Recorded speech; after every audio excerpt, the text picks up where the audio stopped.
This video will cover how to access your PlayStation 3 ISOs to make them playable in RPCS3. Keep in mind, I can't show you where to find ISOs. In this video, I'll be using an ISO for a game I previously had access to but can no longer play because my PlayStation 3 is unresponsive.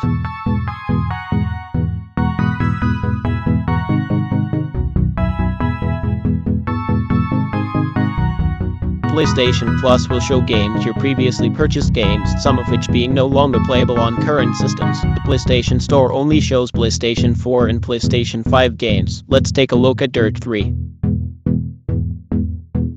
Here's the note from October 19th of 2020 on that.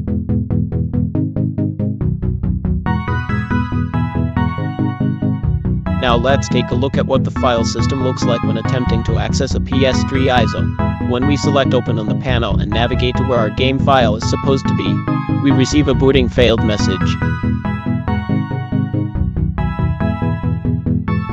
Here is where that file is.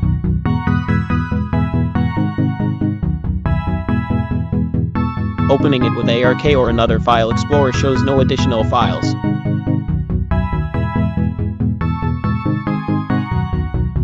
Let's open the terminal here with a right-click Open Terminal.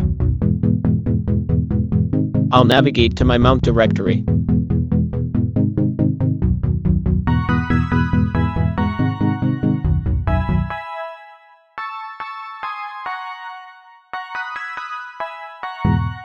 I've made an additional ISO directory. For convenience, you may want to make one as well by navigating to your MNT directory and entering sudo mkdir.iso.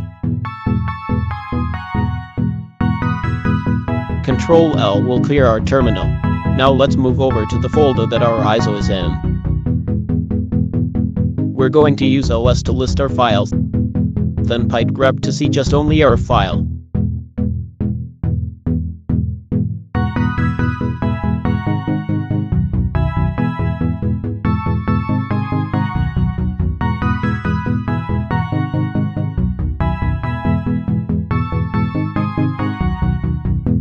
We can then select that file name and Ctrl-Shift-C to copy the text to the clipboard.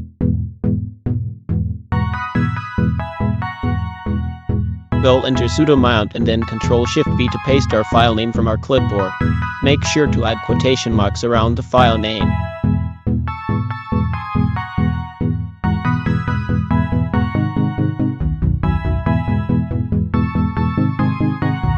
Following the file name, we'll add the path of where we're mounting the file to. In this case, it is /mnt/ISO.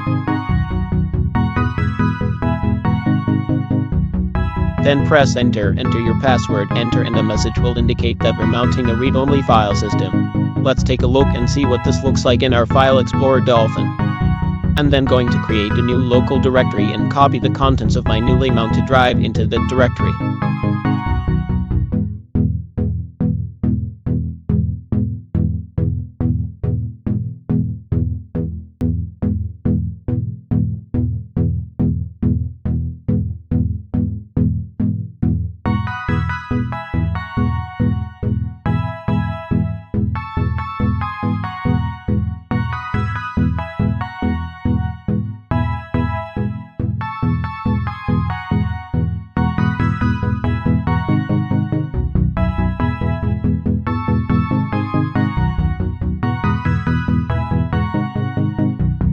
Back over in RPCS3, let's open our new directory.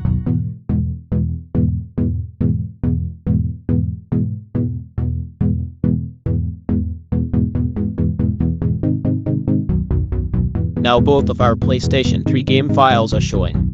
Select the main game directory that we created and click OK.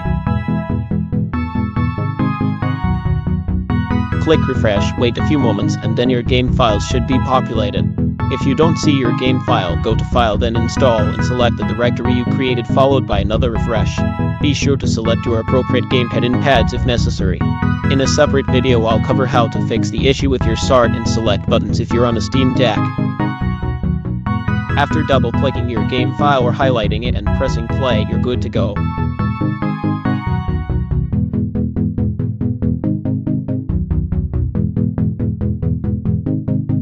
F11 or double-clicking the newly launched screen will full screen the window.